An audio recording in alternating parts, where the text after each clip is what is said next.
And we're already live to the YouTube, so you're good to So, just get started.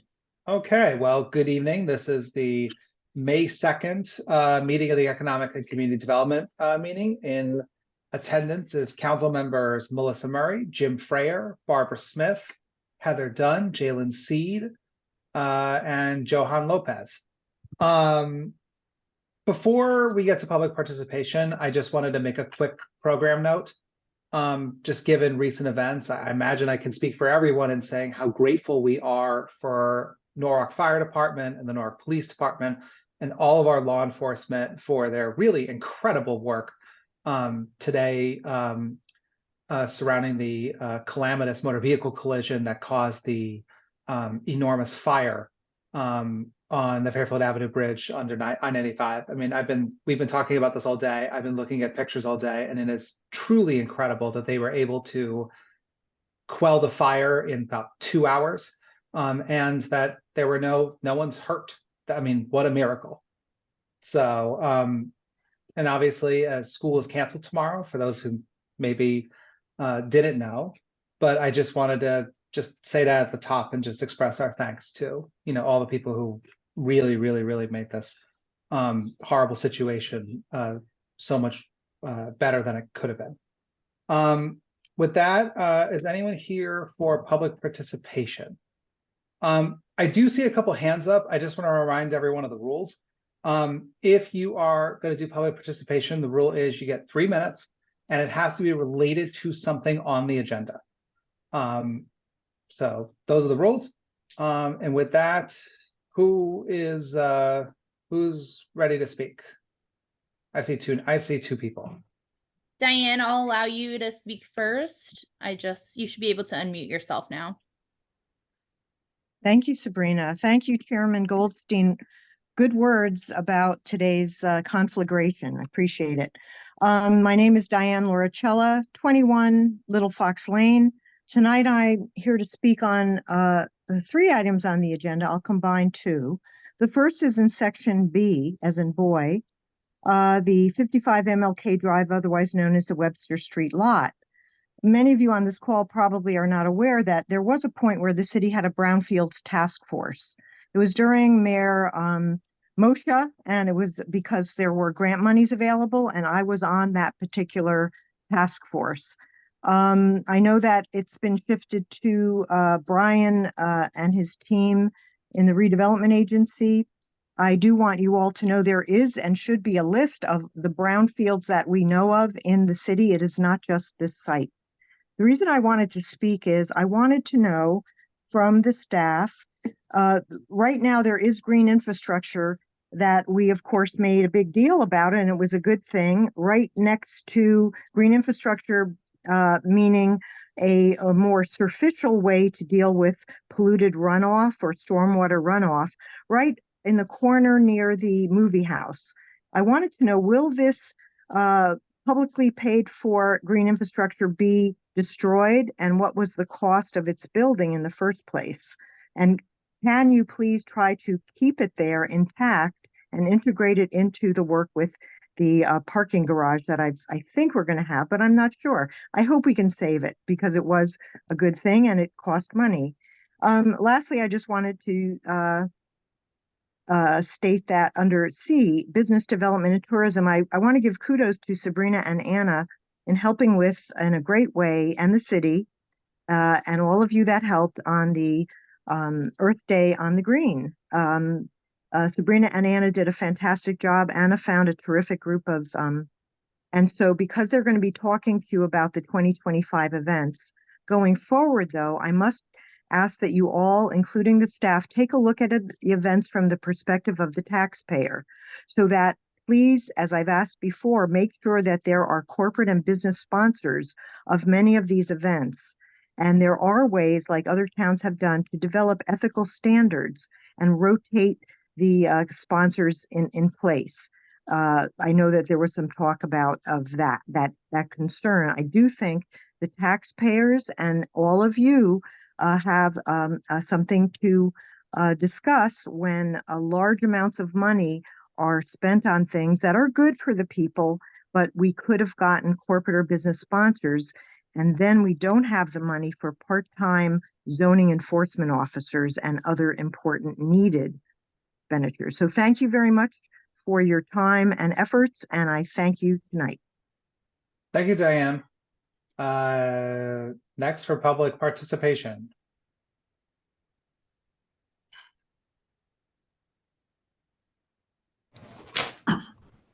Hi, council members. Can you hear me?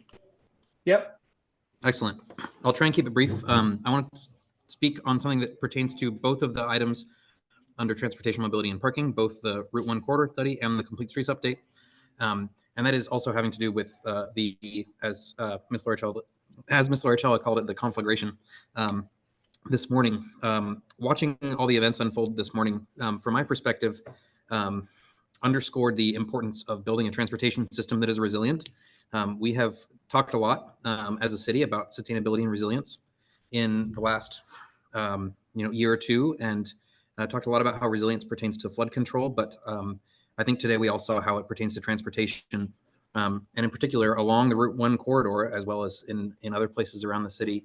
The need for a transportation system that is not wholly reliant on driving was absolutely underscored today as the traffic poured off of I-95 and clogged up our city streets, that it rendered them essentially unusable for most people in Norwalk who don't have other good options besides to drive. And so today they had no good options.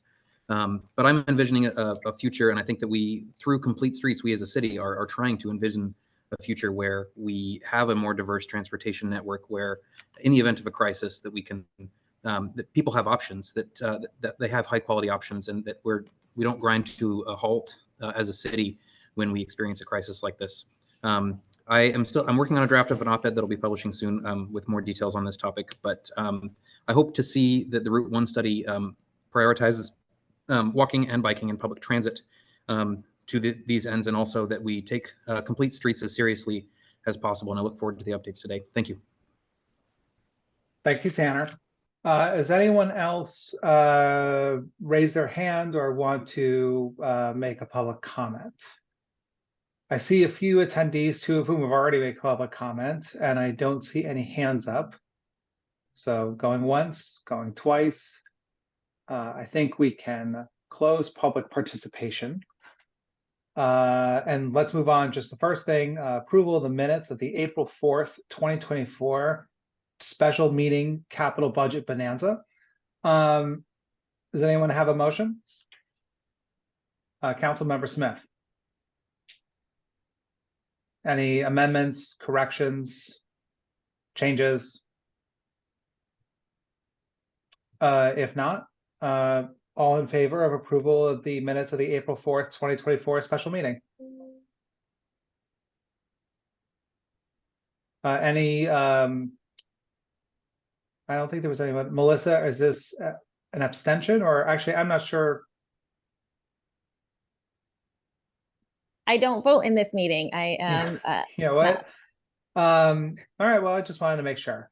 Thank you. I appreciate it. Yeah, absolutely. Okay, so we're on to new business, transportation, mobility, and parking. We'll start with the first item, even though Mr. Garrett Bolella is handling both of them. So Garrett, I guess, the floor is yours. You can take them in whatever order you want. But I assume you want to go in order. Yeah, I'll stick to the order that's on the agenda. If you don't mind, I'll share my screen as well. Brief presentation. Hopefully, can everyone see my screen? Yes. All right, fantastic. So good evening, everyone. Really excited to be here to talk about the Norwalk, the master plan study for Route 1.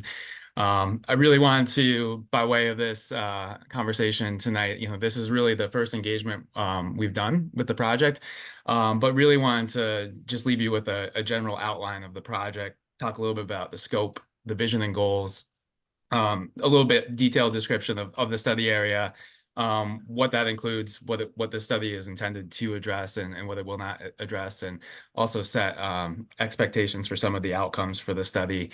We have a really detailed engagement strategy, so I'd just like to highlight some of the first steps in that strategy, and then talk a little bit about the deliverables and the outcomes for the project.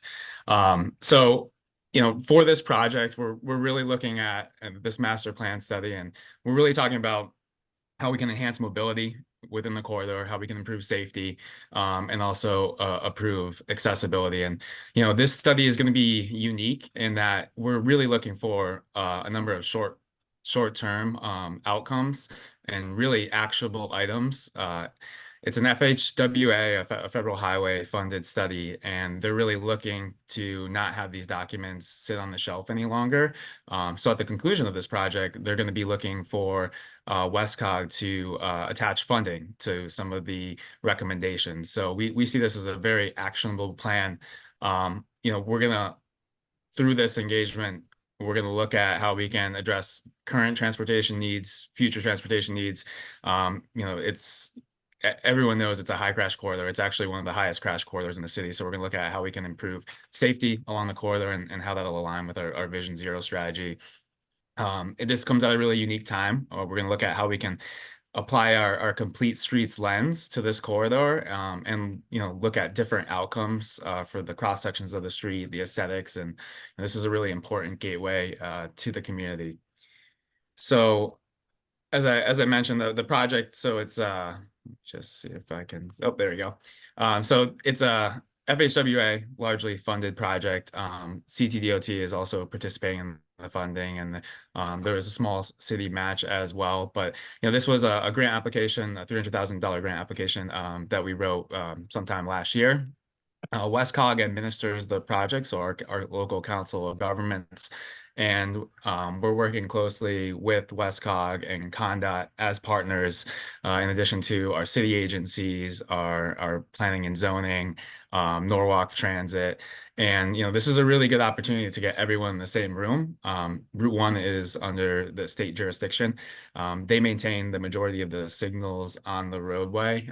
We have ownership of some, but it does make it challenging when you're trying to coordinate and optimize a, you know, traffic signal network that you don't have control over. So, you know, one of the outcomes of this study will be getting everyone in the room to determine how we could, for example, improve operations, reduce congestion.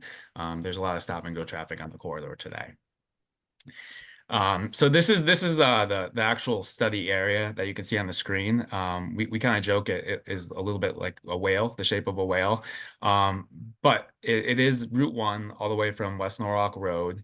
It includes Connecticut Avenue, Van Buren. It extends all the way up to Spring Hill, Riverside, and the intersection of Belden.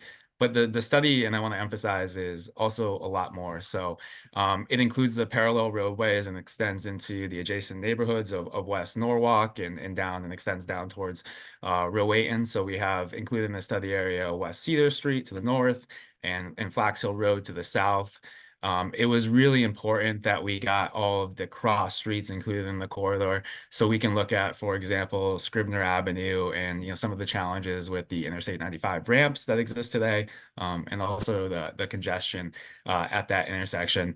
But I did want to emphasize it is much more of a geographic area than just the Route 1 corridor itself.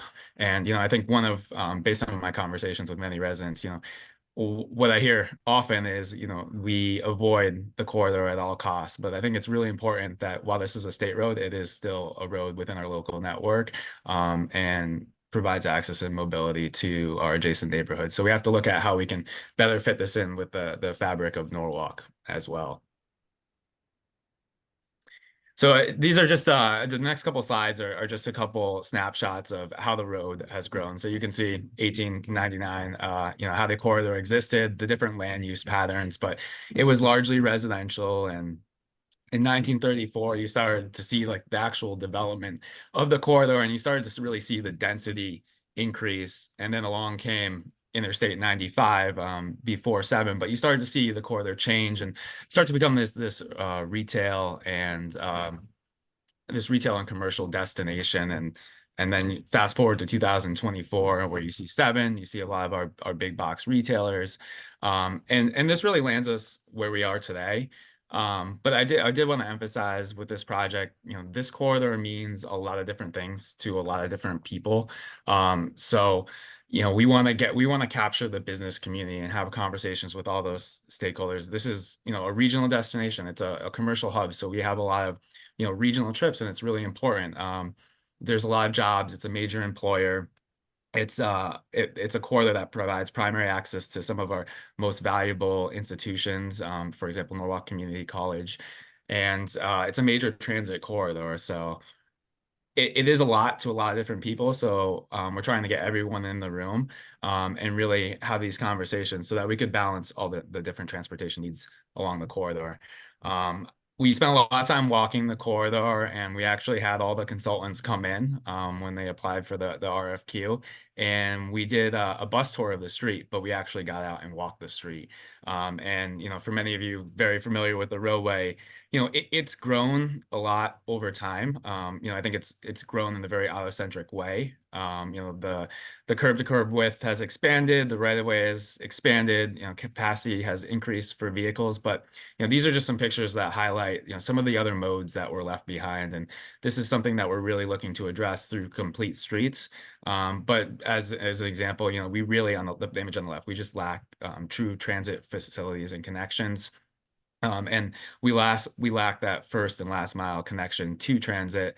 There's a really lack of crosswalks. And on the next slide, you can see we have these sidewalk gaps throughout the corridor, which, require people to walk in the street or are completely impassable for those with ADA challenges. So, part of this project is to look back at the corridor, look at all these modes and determine how we can better balance our investments into the corridor. This snapshot on the right, I think everyone who's familiar with the corridor knows there's just so many curb cuts, and there's so much different access to the corridor, and you have all of this parking along the corridor. There's truly a lot of it, but how do we look at opportunities for shared parking, for reducing some of the access and the curb cuts to the corridor to help reduce some of the conflict points and start to address some of the congestion that we're seeing on the roadway today. So we've done a lot of studies, and we're not going to reinvent the wheel, but we're going to build on these. I'll talk a little bit about our transportation master plan and some of the findings, but also this builds on some of the recommendations of the POCD, and we recently changed the zoning for this corridor to a community district, a general urban corridor. But I showed the previous slides of where we were, and the next question really is, how did we get there, and how do we realize the vision for the new zoning regulations and what we want the corridor to look like. These are just a couple excerpts from the transportation master plan, which is available on our website. But the corridor on the westerly end, carries 30,000 vehicles a day. So it is heavily trafficked. So we have to find a way to balance that with the other modes. You can see on the slide on the right, if we can start to address and improve some of the operations, we can start to address congestion. It's one of the most congested corridors in the city. And, Tanner spoke earlier at the start of this meeting, it has to accommodate for operations on 95. So how do we balance that? I think there's a lot of opportunities, through the retiming of signals. We started to look at some adaptive signals with the advent of Wegmans. They'll be introducing some adaptive technologies, which are essentially traffic signals that operate in real time and measure demand and react to that demand, as opposed to the signals today on the roadway, which have fixed timing patterns and have limited flexibility to accommodate change. So, that's something that can help with incident management. It certainly won't solve when the roadway is completely shut down, but it can help better accommodate when there's surges or special events or things of that nature. So there is a lot of opportunity. The image on the left, this shows the corridor, and you'll see some intersections in the orange. Those are really hot spots, but I mentioned Scribner before. It's one of our highest crash locations within the city. Also Richards Avenue scores really highly, but for example, if we start to optimize the timing, we reduce the number of stops at lights, we reduce the number of rear ends, and you start to see a reduction in crashes. And this is really important to the city as a whole as we look to adopt Vision Zero in the future, where we look to limit fatalities and serious injuries. And one of the interesting things is just the graphic on the right. we learned this in the master plan. There's a tremendous amount of trips on this corridor that are just going from, retail destination to retail destination within less than a mile. So looking at opportunities, how we can cut down on the number of trips being generated and, potential access management and shared access and parking. So this is just a quick graphic of the new zoning. But what I wanted to emphasize is, oh, I'm not sure if you can see. Is this next screen loading? No, it's No, sorry, no. Okay, well, I can just describe it. So I have my slides here, but It's very symbolic. it was just it's terrible because it was a really great graphic, but it shows kind of what the new zoning regulations look at with reduced setbacks for the buildings, new streetscape, more internal access drives to share, and how it's going to accommodate mixed use development. We see a number of new residences and residential development happening on the corridor, but it's largely been designed to accommodate automobiles. So how do we make it more comfortable for our new residents on the roadway? I apologize that the slides aren't loading, but I'll run through it almost at the end of the presentation. But where we are now, we're really in the discovery phase. So tonight is really the first time we're bringing this forward. What we are looking to do is have our first public engagement meeting on May 20th. So we're looking at Jefferson School, which is along Van Buren Avenue along the corridor. We're looking at holding it, so it's a Monday from 5:30 to 7:30. But to share more in depth tonight, some of the information and the existing conditions. We'll have a lot more media, a lot more social media over the next days.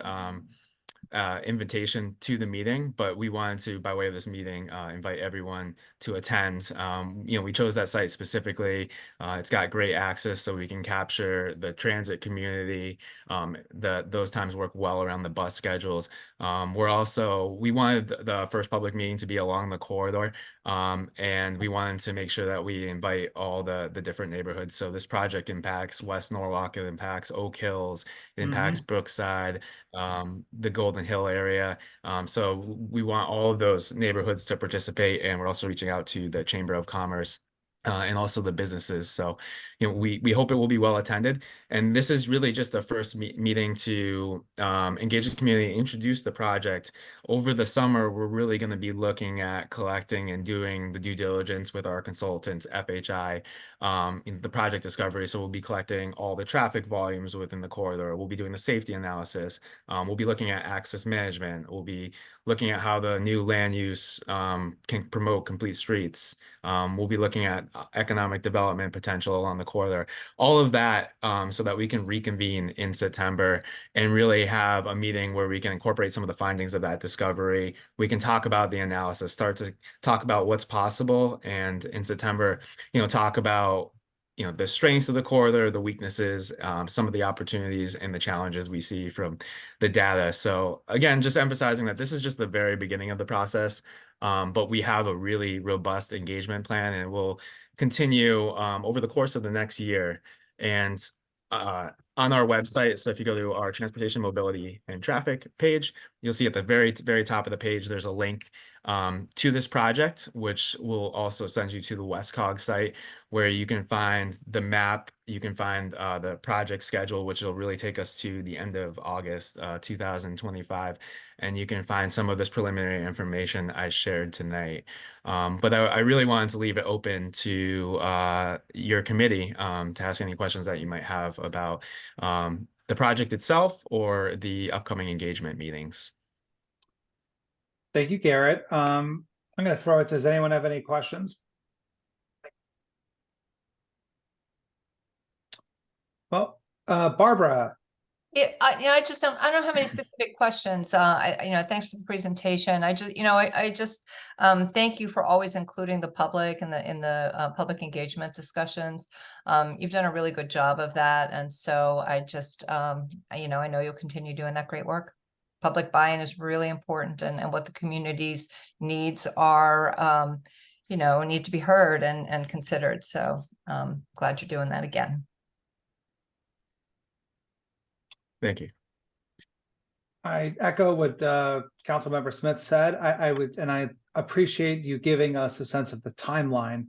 And I think that and I know this sort of dovetails with your next subject, with Complete Streets, but I do think that it's good for the public to know that we're not thinking of these issues, I would say, in silos. We're really kind of thinking about it all together, all at the same time.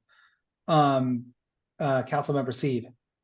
Yeah, I just had a question because I know we're trying to get everybody at the table, but I just wanted to confirm that like emergency services are at that table and can kind of tune into like the needs that they have. Because I know like Route 1 is a major artery for like the emergency services to get around the hospitals right there, and the fire department and a lot of different things. Yeah, we will certainly make sure they're included. And Josh, to your point, I forgot to mention, but one of the challenges has been with all the recent applications, whether it's Wegmans, whether it's Costco, whether it's Target, is not having a true vision for what the corridor looks like. It's really hard to address their transportation impact, and what our needs are, and then make sure we're being consistent in our application and achieving what the master plan is. So to some degree, like when you drive down the road today, you experience that because none of the curb to curb widths are the same. You're jockeying to switch lanes. There's a lot of confusion, and we've traditionally just approached it on a development by development process, and looked at their frontage and maybe a couple intersections. But this really gives us the choice to get a really cohesive, consistent corridor. And then when you drive through Norwalk, right, it is a gateway. It is people's first impression, and we can really look at how we keep consistent aesthetics like through the entirety of the corridor and to the adjacent municipalities too. Does anyone else have any additional questions about the Route 1 presentation? All right, Garrett. Number 2. All right, I have no slides for this one, so I apologize for the hiccup before. But I did want to provide a brief update on Complete Streets. So, we see the light at the end of the tunnel. So this is really, we're looking to wrap up the process by the end of this year. So, that's really going to start with a presentation that I will give to the ordinance committee later this month. We're really going to talk about we've drafted an ordinance to this date. It's really, I'd say it's very robust. We want to provide, all the information relevant to the committee so that they can make it, a uniquely Norwalk ordinance and tailor it. But in May, I'd like to reintroduce Complete Streets to the ordinance committee, and we'll be giving an update. And then we'll also be talking about, how we arrived at this draft ordinance, what we really looked at. We really looked at best practice. There's really like 10 different, controlling criteria. And I just want to give a primer on that, the different policy elements, whether it's, how we arrived at our commitment and vision, because I think Norwalk is unique. And I think we are going to have the most comprehensive Complete Streets ordinance in the state. It's grown so much over time. When people first started talking about Complete Streets, it was really bike ped heavy. And then it really became about not just bike pads, but also, how do we create sustainable streets? And it just kept evolving over time. Elements, that kind of crept its way in during COVID is how we create senses of place and how we better use the curbside. So I think it's grown tremendously. It has when thinking about Complete Streets, we want to think about the entire right of way and not just the curb to curb. So I think we will have a really robust policy, but we'll talk a little bit about the commitment vision, how we arrived at where we are, what communities we should be prioritizing, whether that's our students and our safe routes to school, or those that don't have access to vehicles. Talk a little bit about how we arrived at, which projects, Complete Streets apply to. It's really all projects. But outline how we got to an exceptions process. So there's a lot of different details that went into it, but I will give that presentation, and we see moving forward through the ordinance committee over the course of the spring, and we hope that there will be a draft or a final draft ordinance for presentation and public hearing early in the fall, and that will really set us up for the adoption of this ordinance by the end of the year. We are, and the timing is really great because we are also working on a demonstration project too. So in May, we'll also be bringing before the traffic authority a project for North Main and Ann Street. And we're looking at the second Sunday or third Sunday of June as a rain date. But what this demonstration project is it's really going to show the potential through a quick hit implementation project. So at North Main and Ann Street, we're looking at there's a really low volume right turn lane. We're looking at roping that off with delineators and painting some curb extensions and involving the community. So we also invite you to participate, but we'll be looking for some hands to come out, and we'll have lots of paint brushes and buckets of paint. But to paint these curb extensions, the project will include an additional crosswalk. We've been really adamant that if a driver can make all movements at an intersection, the pedestrians should be able to flow in any direction they want, and they shouldn't have to chart and navigate their path through an intersection. It should be really intuitive, and they should just be able to flow like water. So we'll be adding another crosswalk. And that intersection is really great because I think we were talking, the cinema is right there, but you have a sidewalk that has two different levels, right? One that's not even ADA accessible. And then the lower level of the sidewalk is filled with appurtenances that make it very difficult to walk a straight line, whether it's poles, traffic signal poles, and hydrants. So we'll be actually creating a curb extension in the street, which will be really wide and be separated with flex post delineators. And there'll be nice ramps to get you down. But all of this is going to change the feel of that location. And we'll also have an area set aside for a kiosk, which people can engage with and provide feedback, whether they want to share their feelings about the comfort level at this intersection, or just get some more information about the overall project. But that'll be happening in early June, which coincides really well with the provision of the ordinance. And we're also simultaneously working on a draft design guide. We're working to a 60% draft of that design guide. But the plan is for us to have that design guide completed as well by the end of the year. And that will be our toolkit so that we can move forward. And one of the important things about Complete Streets is it doesn't just apply to transportation mobilities projects or the city of Norwalk's projects, but it applies to all agencies operating within the city. It applies to, the state, and it also applies to private developers. So this will be a really comprehensive guide, but it will allow us to, really rapidly create real, meaningful, and sustainable change in any project that takes place in the right of way. Yeah, That is the timeline in a nutshell. And I'm again happy to answer any questions that the committee may have. Councilmember Murray. Yes, Garrett, thank you so much for all you do. I just wanted to highlight the mobility part of this. I was going to ask about it, but you did kind of touch on it at the end. I live in a district where we have a great number of seniors for senior homes, and they're really always asking for improvements. So this is going to be very exciting for them when we really have a full Complete Streets implementation across the whole city. They're, very bus dependent or dependent on van service and things like that, but they want more walkable options.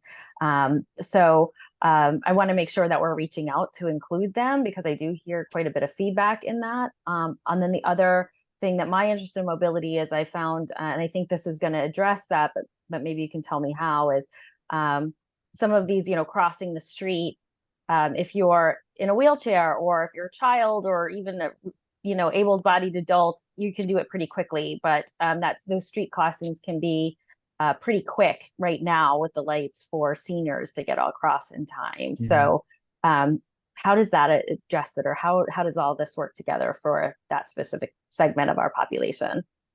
Yeah, so I think to your first point, so we have a draft flyer today. We're working on getting that out. So I can certainly share that with you, but if there's any targeted populations or facilities or buildings you'd like us to, reach out to and provide that direct notification, we're more than happy to do that. I think that so the demonstration project is a really great example of how we make it. We do these curb extensions and we really we reduce the crossing distance and the time that people are exposed to traffic to help them get across. But I also think a lot of times people leave out that, complete streets isn't, we're not abandoning the car. So when you talk about the shortened time as signals, it's also looking at traffic signals and making sure we have the right clearance times. And clearance times should be adjusted based on the population too. So if it's in the vicinity of a community home or a more vulnerable population that might not be able to cross the street as fast, we should be looking at how we adjust the clearance times at those specific locations, but also how we provide a baseline across the city that can accommodate everyone. So I do want to put an emphasis on it's not leaving out the traffic signals, it's looking at the timings as on those traffic signals as well, because you do bring up a really good point. And that's something we'll be looking at in the Route 1 corridor study, as we start to analyze all the traffic signal timings on that corridor as well. Those are some long crossings. Perfect. Thank you. I appreciate the clarification. Thank you. I just, Garrett, I mean, this is, for those who, I know there are a lot of people who've been here longer than I have and who have seen this sort of start at its infancy really a while ago. I think a little context, and Garrett, tell me if I'm wrong about any of this. Norwalk would be the 15th municipality in the state of Connecticut. Mhm. Current municipalities that have already adopted complete streets include Hartford, New Haven, and Stamford. Yeah. So it's, we would certainly not be the biggest. Actually, Fairfield just adopted it, I think, either late last year or early this year.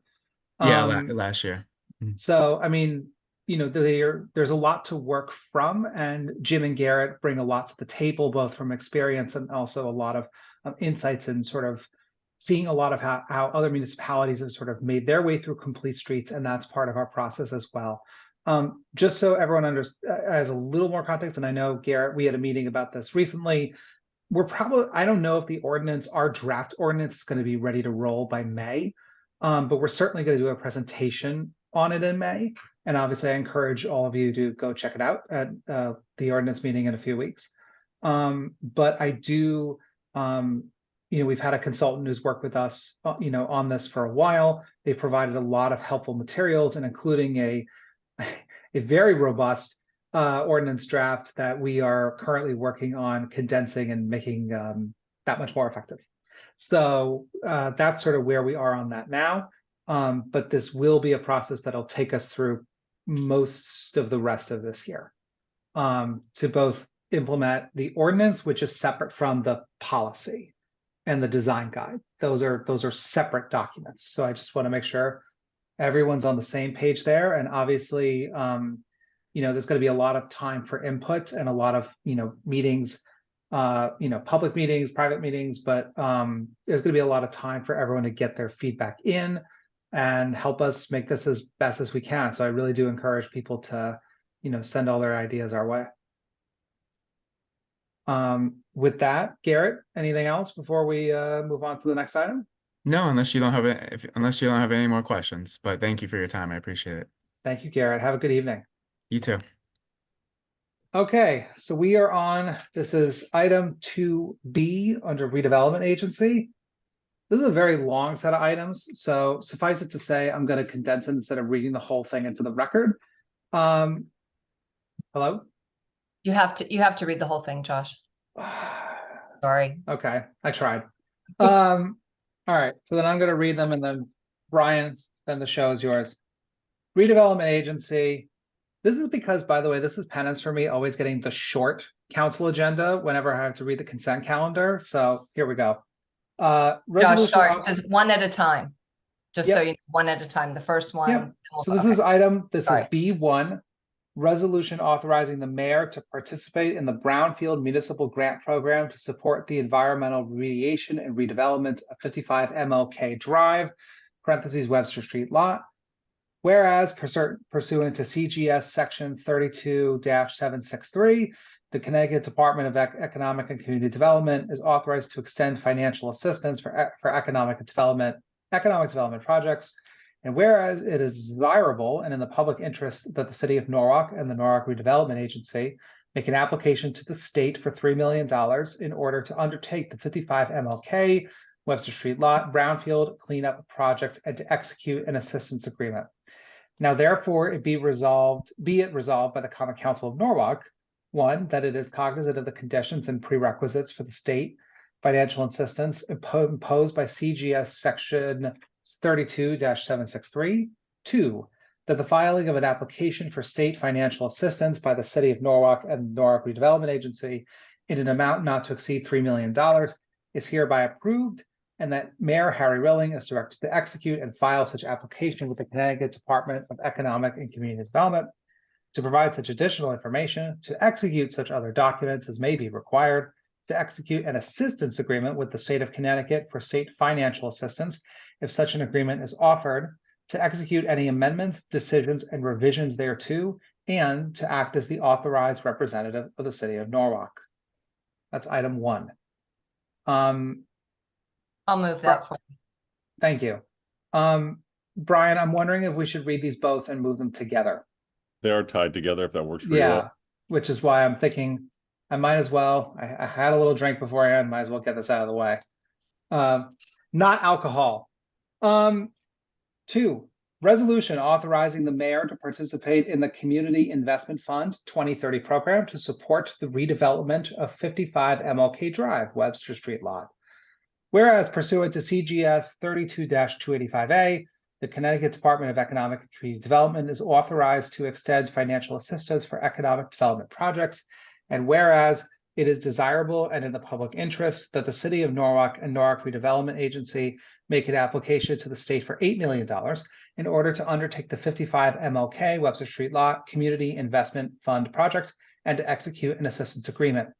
Now, therefore, be it resolved by the Common Council of Norwalk, 1, that it is cognizant of the conditions and prerequisites for the state financial assistance imposed by CGS section 32-285A, and 2, that the filing of an application for the state financial assistance by the city of Norwalk and Norwalk Redevelopment Agency in an amount not to exceed $8 million is hereby approved, and that Mayor Harry Rilling is directed to execute and file such application with the Connecticut Department of Economic and Community Development to provide such additional information, to execute such other documents as may be required, to execute an assistance agreement with the state of Connecticut for state financial assistance if such an agreement is offered, to execute any amendments, decisions, and revisions thereto, and to act as the authorized representative of the city of Norwalk. Do I have a motion for the second item? Councilmember Freyer. Okay, so with us tonight to discuss this is Brian Bedoli, Director of the Redevelopment Agency, and Darren Callahan, our contract legal expert, and will help us explain this. All right. Well, thank you, Chairman. So I'll provide the brief update and I'll kick it over to Darren for some of the more technical items regarding. So first of all, apologies for the long resolution that came straight from the state. That was not my choice. I wanted to just make sure that we had that on the record. But I appreciate you reading it in. And I could talk a little bit high level about the project. I know we talked about it before at this group, the Webster Lot project. A lot of eyes been on that.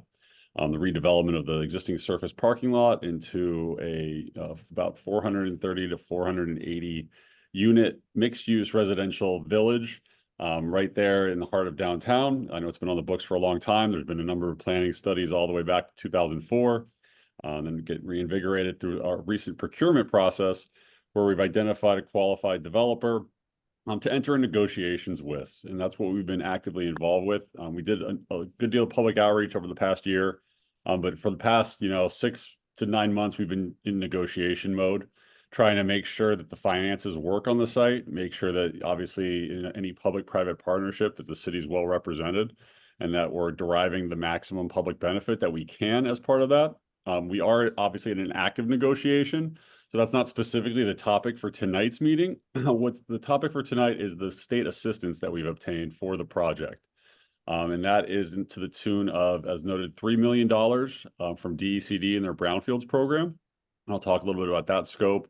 and also $8 million from DECD, the Department of Economic and Community Development, through the Community Investment Fund for more site infrastructure related items. So in terms of the specific scope, one thing that encumbers the Webster lot is a history of contamination. So there is about a $5 to $5.5 million price tag to clean up that site. We've been very aggressive in trying to pursue outside resources to do that. It's very critical to make the numbers work on the site, given other encumbrances such as the parking requirement that needs to be maintained. Obviously, you have 650, approximately 650 parking spaces out there. Those need to be structured, and that is not typically a cheap endeavor. So with the land economics, we're really reliant on outside resources to actually make the numbers work in our negotiations.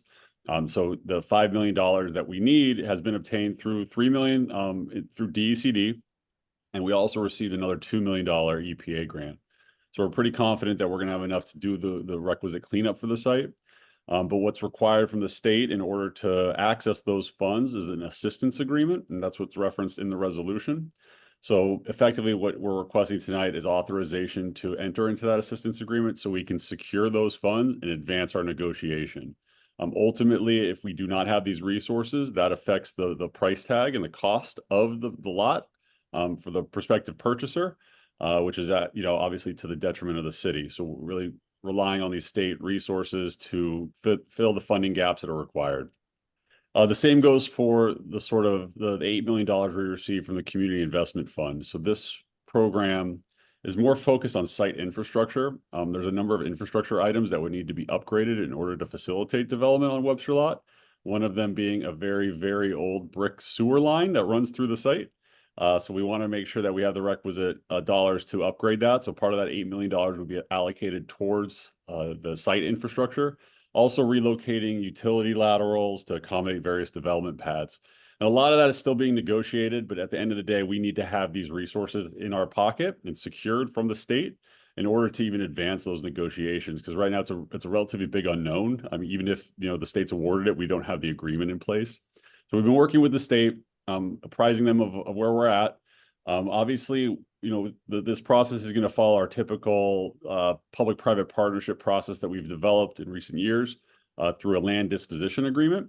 That has not been brought to you guys yet, but that will be brought to you. And we communicated with the state, just wanting to make sure that the sequence of approvals was in order. Obviously, we're here because the state wants to have these grants resolved by May, is their request to us. And obviously, without the LDA currently, they've agreed that they will put the funds in an escrow account, in an escrow agreement for us on both of the programs, the Brownfields program and the SIF program. And we'll be able to unlock those funds once we have a land disposition agreement approved by the council. So there's another look at the actual project that will occur. You're not necessarily authorizing the project here. You're authorizing the access to the funds from DECD. So there's a number of other technical items. So I have Darren Callahan from Corporation Council here today to talk about some of the typical things that the city encounters when deploying an assistance or entering into an assistance agreement for DECD. But that's sort of the high level, and maybe I could kick it over to Darren, or if there's any questions right now, I'm happy to stop either way. Anyone got questions? Okay, Darren? Good evening. Yeah, thank you. So that was a pretty robust description of the DEC grant process by Brian. So I'm going to be pretty short, but essentially DECD probably about 2 or 3 years ago revamped their granting process and created a transactional process similar to what you would see if you were closing on a lending transaction, on a commercial lending transaction. So the state AG's office came up with a template, what they call a financial assistance agreement. That template is non-negotiable. We've tried and we tried and we tried again. So it is what it is sort of agreement. It is the cost of accessing the funds. In addition to executing the financial assistance agreement, typically DECD will require some form of security interest securing the financial assistance extended. What we found in development cases where we're entering into a public-private partnership is they're looking for things such as a second position mortgage, a negative pledge, or a declaration of restricted covenant on the land. Those things, just unpacking them, are just ways for the DECD to ensure that they're going to get what it is they want out of their grant agreement. For example, if they're requiring that some percentage of the residential units that are going to be that the grant money is going to be used to support, either through infrastructure or otherwise, are going to be affordable housing, they're going to want a deed restriction on the land records, encumbering the property and requiring that percentage of affordable housing. So that's just in a nutshell. They also require these very lengthy resolutions, which you were just forced to read into the record. And that is why it was necessary to read it in full. Special assist to Councilmember Smith for that one. So if anyone has any questions, I'm happy to answer them, but it's a pretty much cookie cutter process that the state has come up with. And those are the kind of the four sides of it. Just one quick question, and I assume, I can't remember if you said this, so forgive me. Upon approval of the LDA, or what is the next step required to formally unlock the funds? Do we send a letter? Do we have to pass a resolution that accompanies the LDA? You know, what's the mechanism?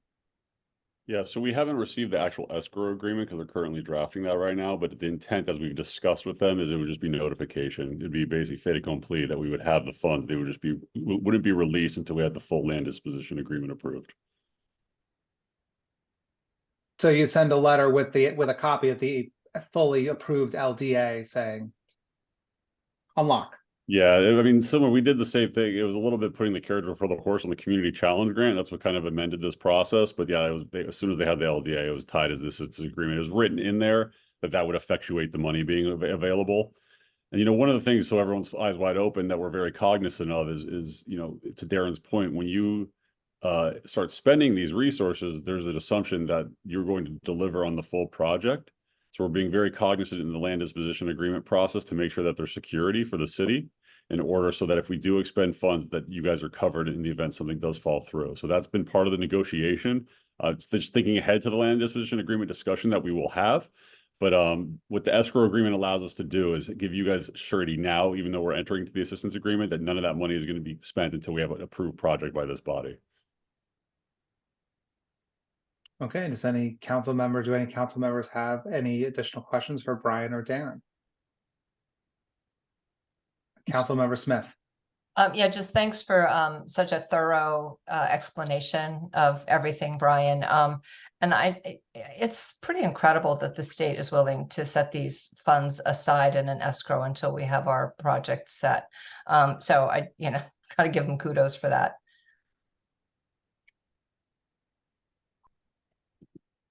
Councilmember Freyer.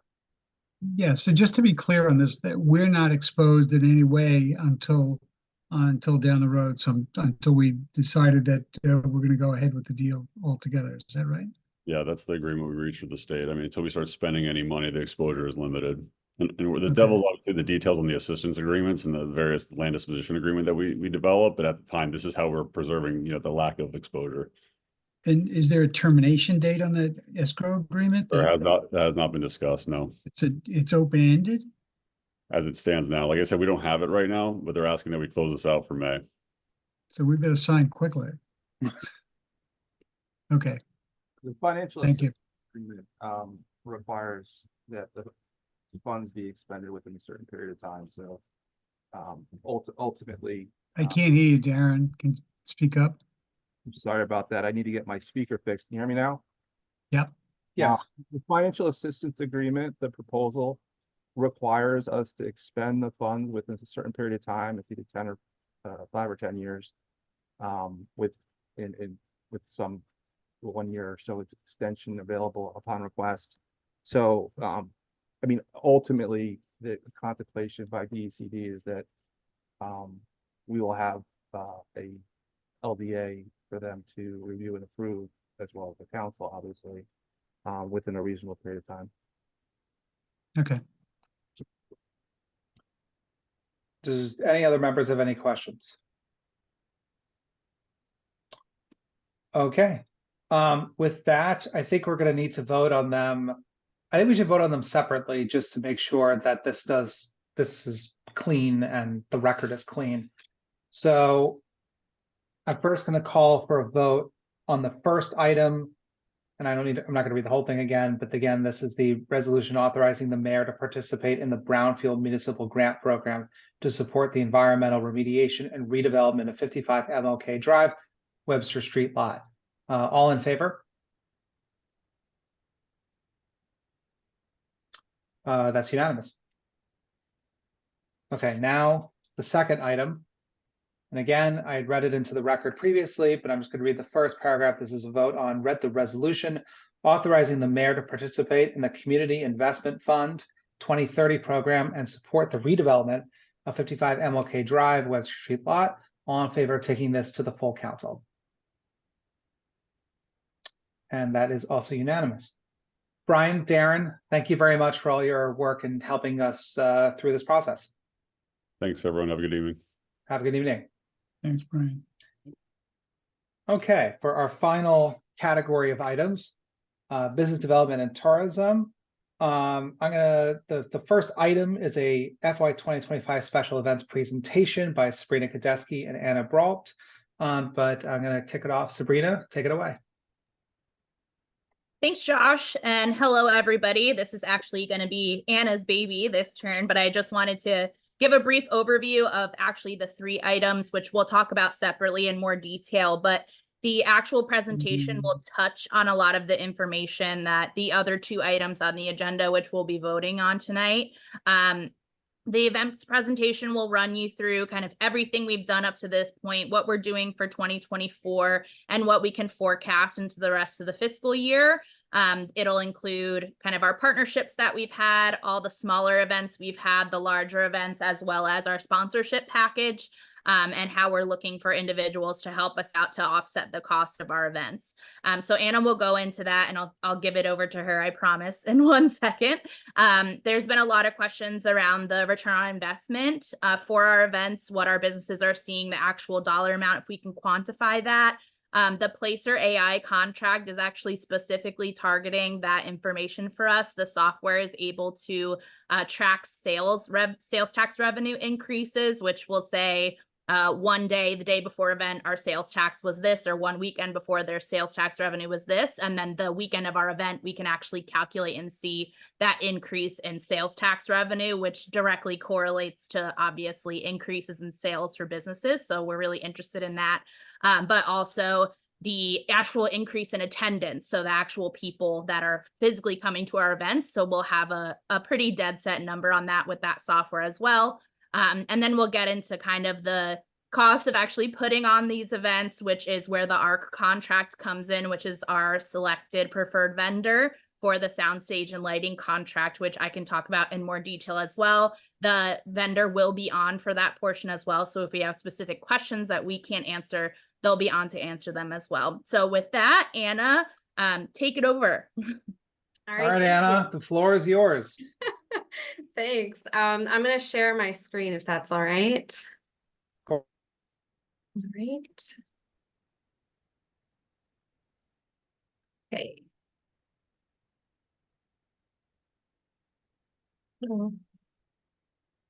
There we go. If it would load. There we go. Okay. Well, good evening, everyone. I hope everyone's enjoying their night in and not out in the craziness.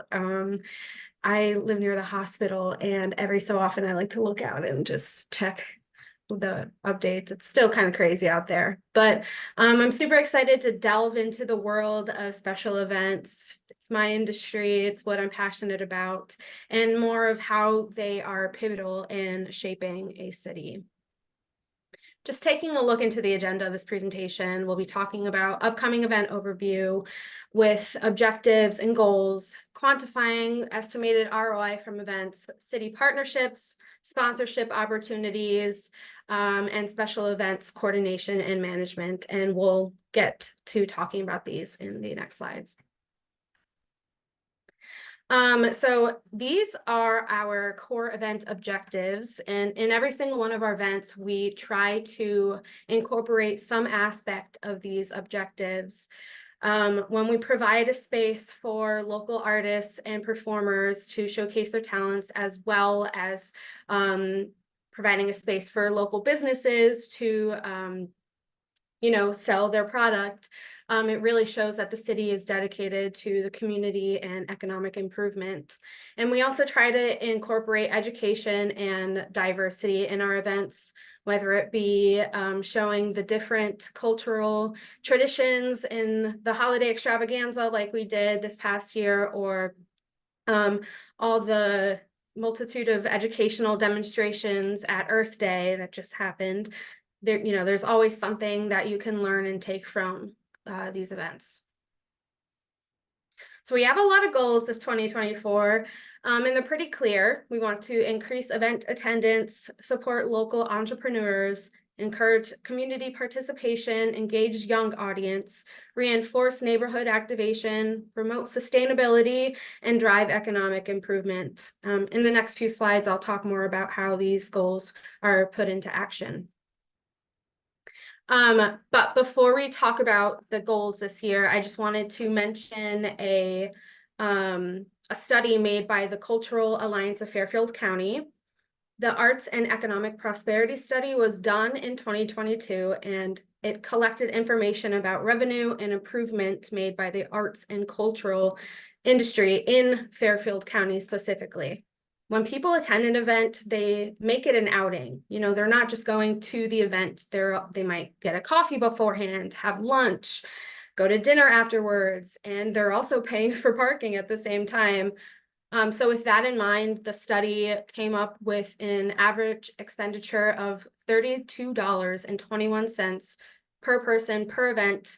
And this is an average between local and non-local attendees.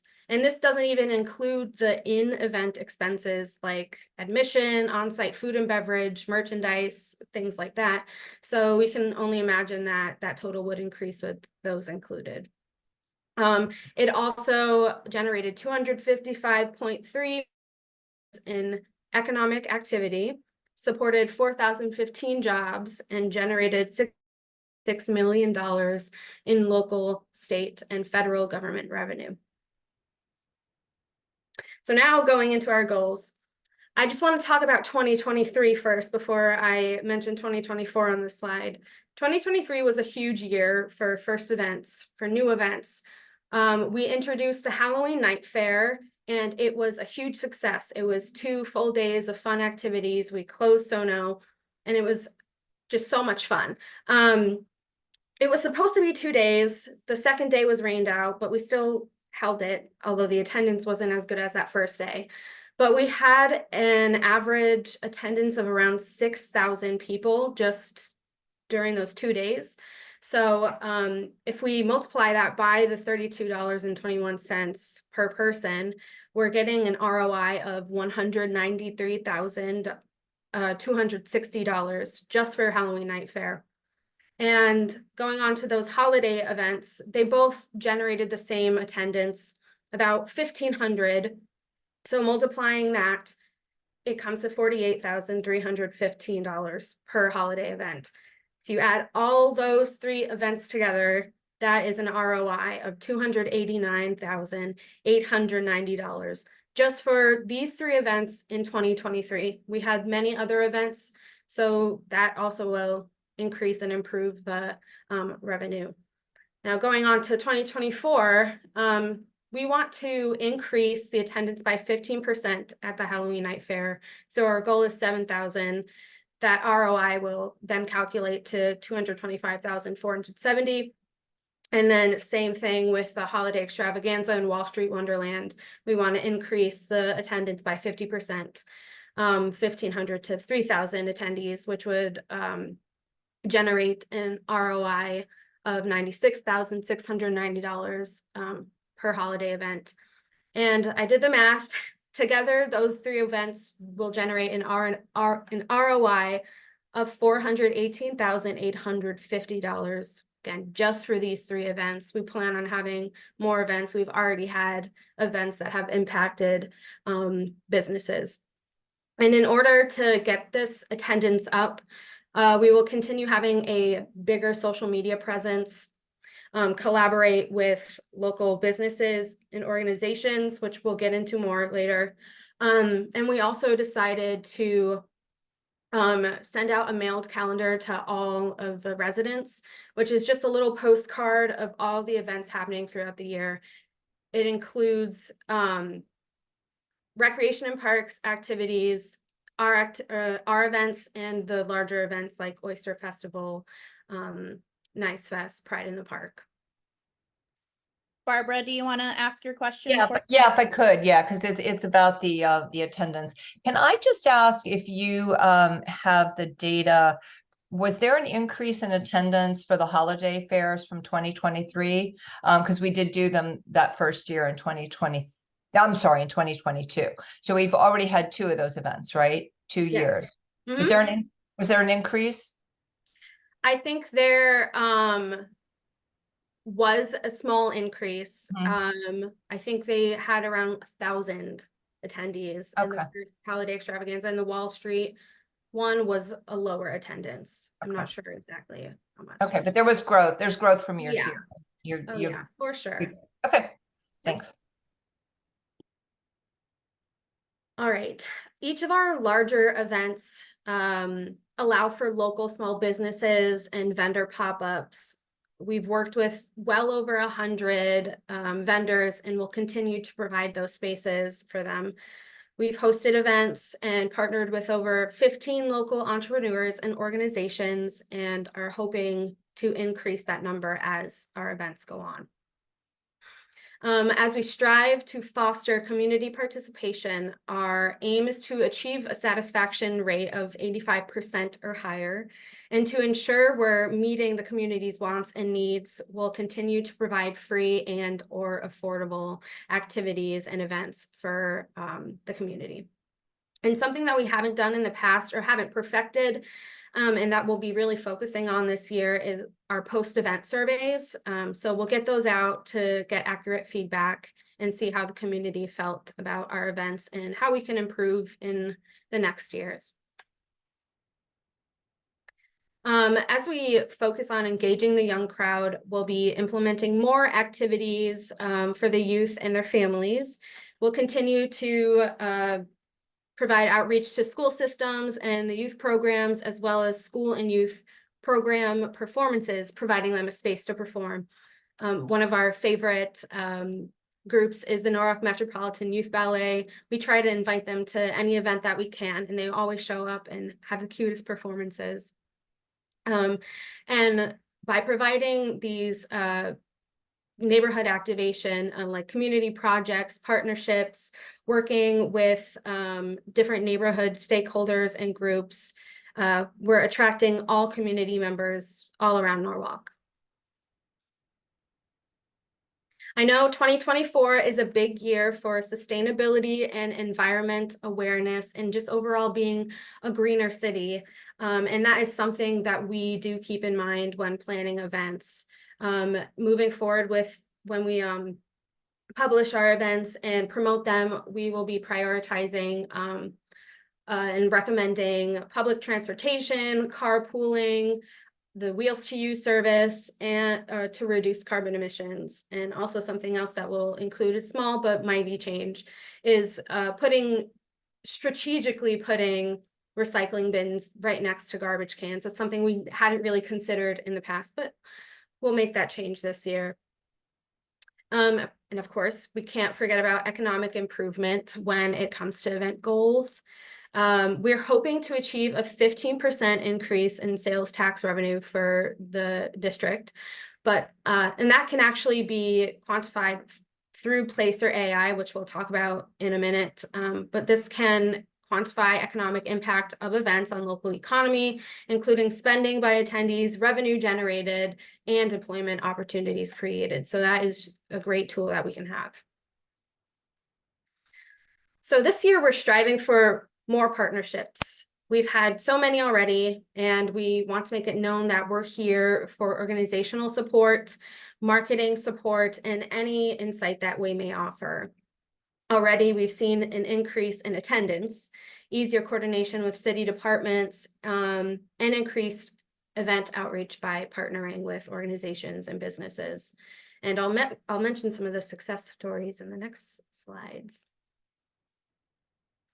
So one partnership that we've developed this year is a collaboration with Eco Evolution on Washington Street, using some of the vacant storefronts to have vendors and activities. And each month is a different theme.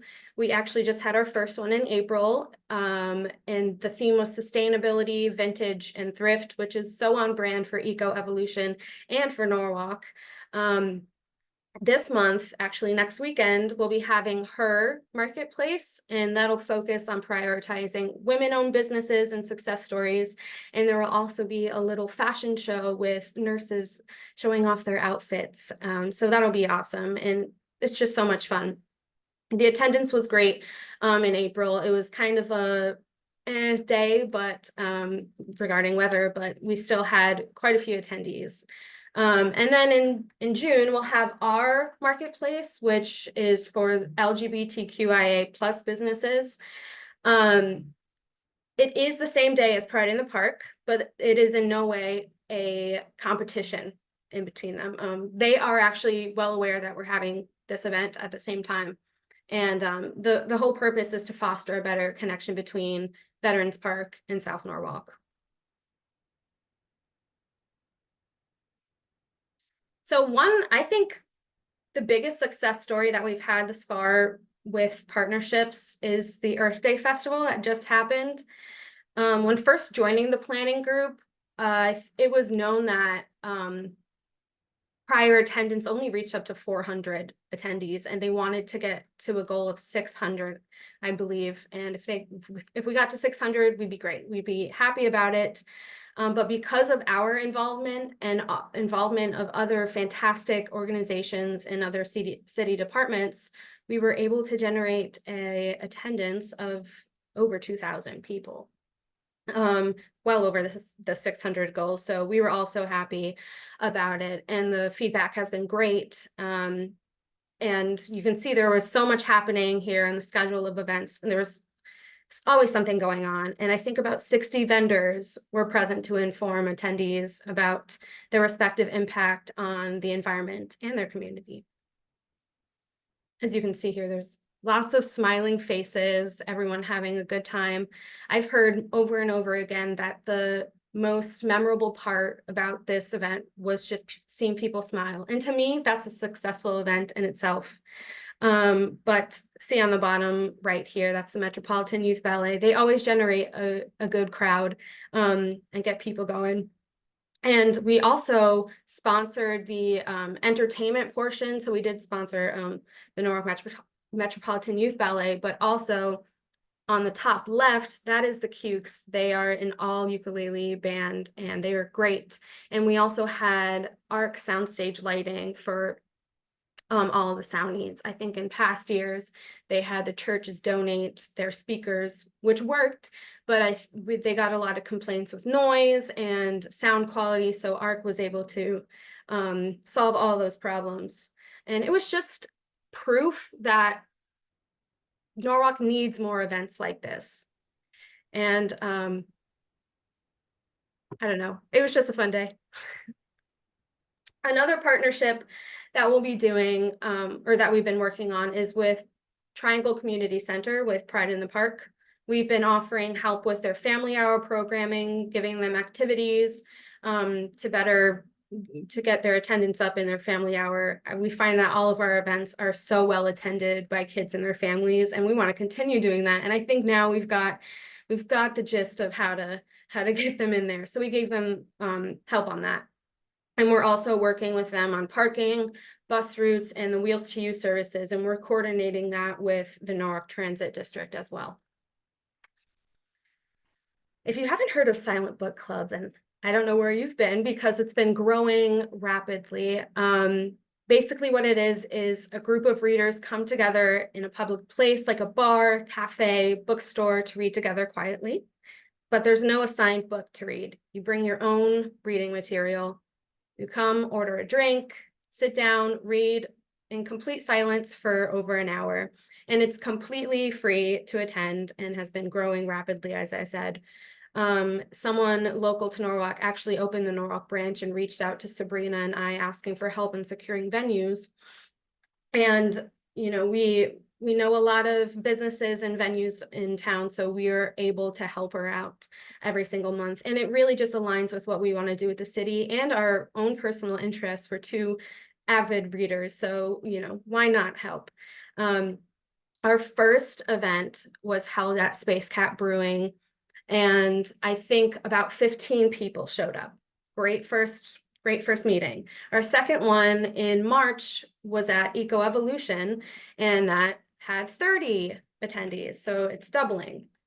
And our last meeting in April was at 314 Beer Garden, and there were 60 people there. So as you can see, it's doubling each meeting, and now we're expecting 120 people, but there's not a venue in Norwalk that can hold 120 people easily and have us just read.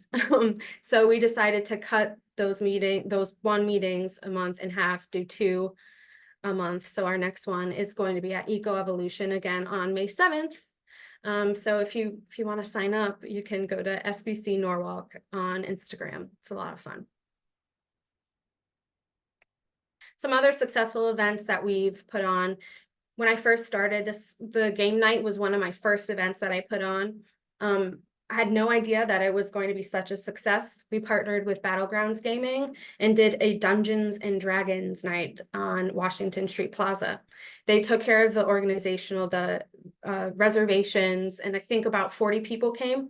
So we found that there are a lot of niches in Norwalk, and we're continuing to discover those interests and provide events for those interests. We also have been sponsoring karaoke night at 314 Beer Garden. It's been such a success too. The regulars were so surprised with the first one. I think the MC said we could have kept going for 2 hours. So we'll continue to sponsor those here and there, and they're just a fun time and a great way to get the community together. And also Sabrina and I were invited to the new resident meetup at Eco Evolution, and it was put on by the Belongfulness Project.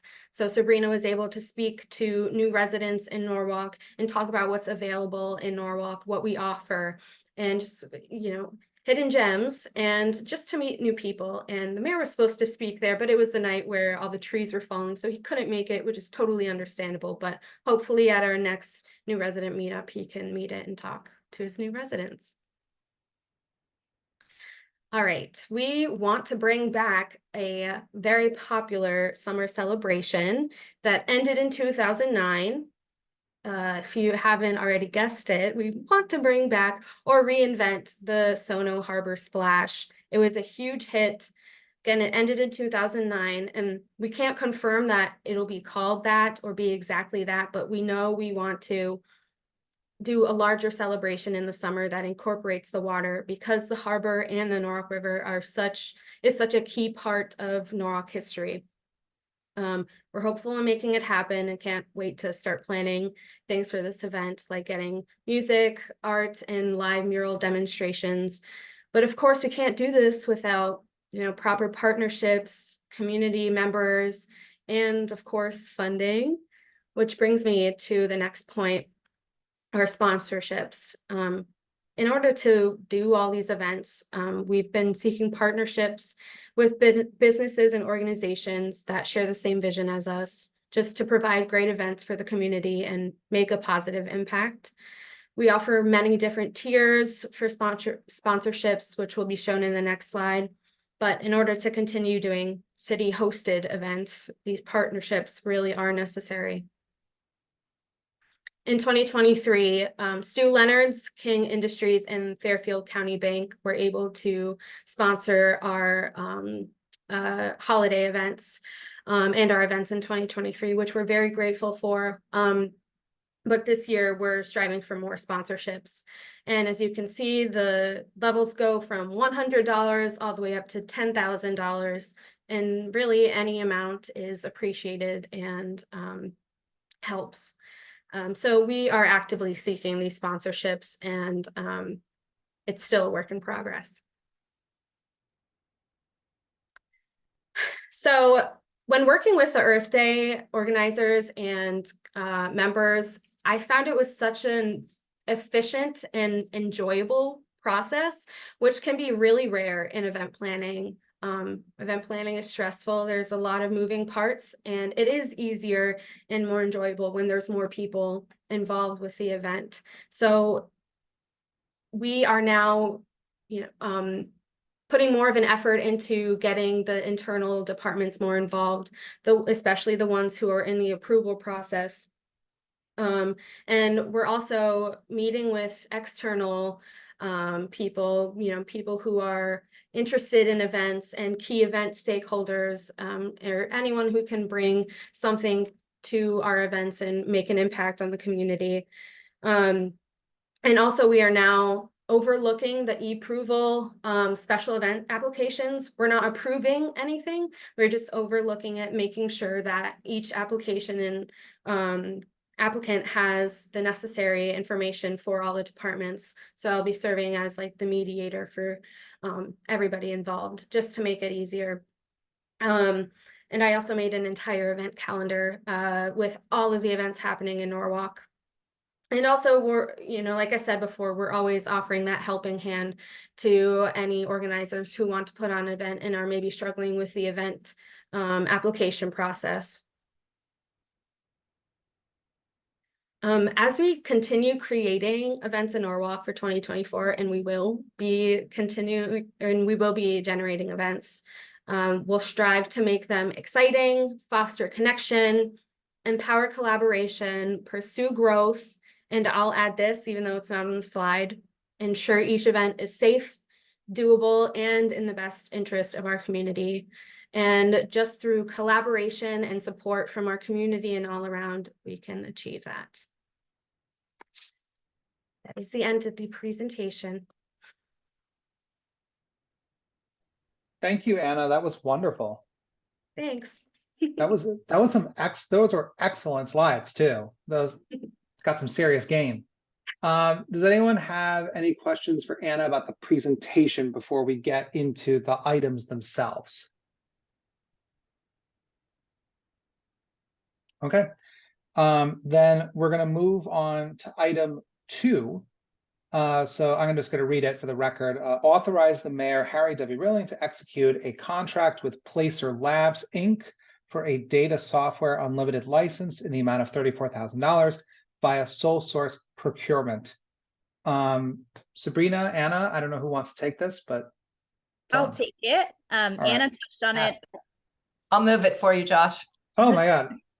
Not even thinking. It's okay. It's okay. Thank you. Thank you. Whoops. I appreciate it. All right. So is moved by Councilmember Smith. Now, Sabrina. Thank you. And I know I touched on this and as did Anna. So we are interested, as well as members of the public as well, are always interested in kind of the return on investment for, where our money is going and kind of what we're getting back for that. So we did a lot of research to see what platforms are out there that could get us this information. Placer AI is one that's very unique, number one, but number 2 is very affordable. So that $32,000 option is actually for unlimited licenses. So other departments in the city can also use the software, but the software itself is essentially you log in, you create an account, and then you can compare location to location, drawn geography to drawn geography, address to address, all across the country. You can compare to other similar municipalities, other similar points of interest, or just literally day-to-day activities. So say we had an event for the Halloween event, for example. So say we had that the weekend of Halloween, we would be able to compare that weekend sales revenue from those businesses in a selected geography and compare that to a weekend that is in the same kind of season that we didn't have the event, or even compare it to 2 years prior before we even had the event at all. So it'll be interesting for us to have that information to really see the impact that the events are making, both small and large. But in addition to that, we can use them for other assets that we have in the city. For example, we can use them, say we improve a park. We can compare, once the improvements are done, how many individuals are using that park compared to individuals before that improvement was made. So it's very interesting software, very useful from a data perspective to get all the information on actual people that are going places and what they're spending there. They gave us an example of the Sono collection, for example. So they would compare it to somewhere of similar interest in a different municipality, such as the Stamford Town Mall. And we could see kind of the attendance to both of those things. But also in addition to that, it tracks a person. I know this sounds kind of creepy, but this is what technology is nowadays. If somebody comes to our event from out of state, it'll be able to track that, but it'll also be able to track where they go from our event or from our park or from our city. So we're able to see not only residents that we're attracting to these locations, but also out-of-towners that are going to these locations. So it becomes a tool that we can use not only to get kind of monetary investment, kind of what we're getting for economic benefit, but also just purely attendance numbers and being able to track where people are going. And, you know, we won't have the why of why they go to certain places, but if we see that somebody's coming to Norwalk, but then they're going to stay in Fairfield, or they're going to stay in Greenwich or Bridgeport, why they're doing that and where we can fill those gaps. So it's really a great tool for all of our departments to be able to use, but specifically for events is why we're here, is kind of to track that ROI and see our impact to our local businesses, which is the purpose of these larger events being held in kind of our urban core areas.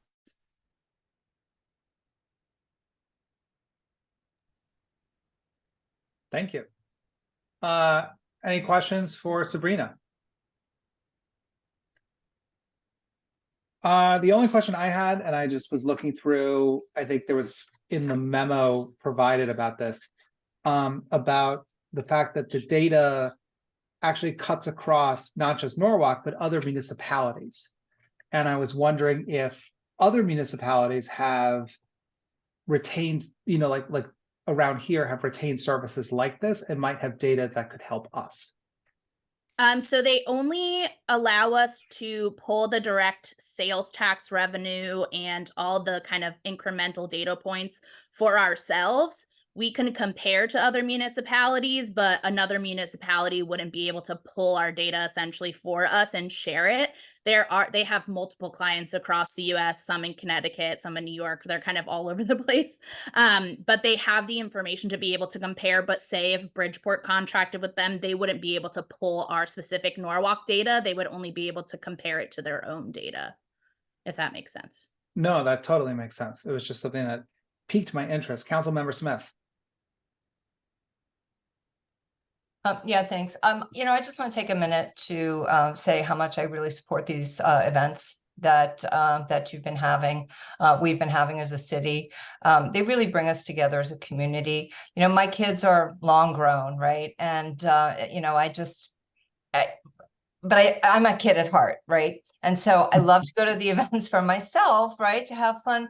But the enjoyment of seeing families have so much fun and kids enjoying themselves so much, and the community of, you know, people that are just having a really great time. And, you know it's an investment, right?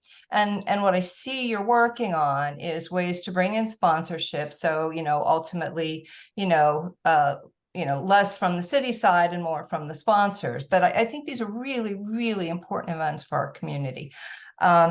And, you know, I want to comment too on Earth Day, to see it grow so exponentially. I mean, what a beautiful thing. And, you know, and this, you know, Jalen, I'm going to give you some kudos here, but to be able to use the green the way we have been able to the last couple of years where we hadn't been before, that location creates perfect place for Earth Day. And so, you know, I really, really feel strongly about supporting these events.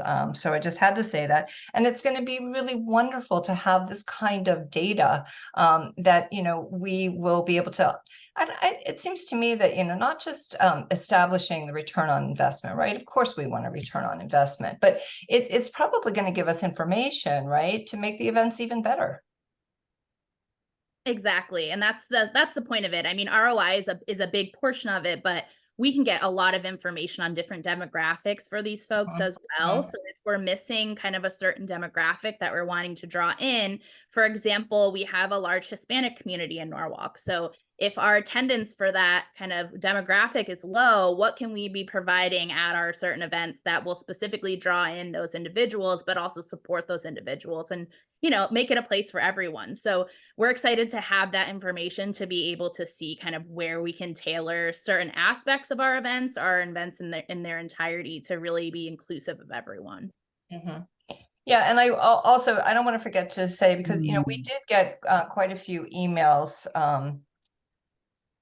a few weeks ago from the businesses about how much they really appreciate these events and how beneficial they are to our small businesses, that we can support them in this way. So I think it's important to recognize that as well. Councilmember Murray. Yes, I was curious, particularly because of Earth Day. We actually have started to get, you know, our events have started with city interest, but Earth Day started to generate interest from vendors and inquiries from our communications outside the city. I'm wondering if we work with the state, if we've gotten to that point yet, or if we have intention to work with State Convention and Visitors Bureau. I know sometimes they have reports and data on what our market share would be on a state level for drawing that business into Norwalk from our local towns. Is there any kind of data on that, or any kind of looking towards that future for some of the events? Like, I know Earth Day probably will pull. We were getting people from Ossining and you know, inquiring. So I know we want to serve our city, but those extra dollars are nice too. So what information do you have on that at this point, if any? So we don't have information on those kind of visitor information at this point because we just don't have any means of getting it. We didn't do event surveys this year, but we also didn't have any software that would have tracked that. Placer AI can do that for us, which would be great to have. But from a partnering standpoint, I'm part of the CT Tourism Board, specifically also in Western Connecticut, so our Western Connecticut region.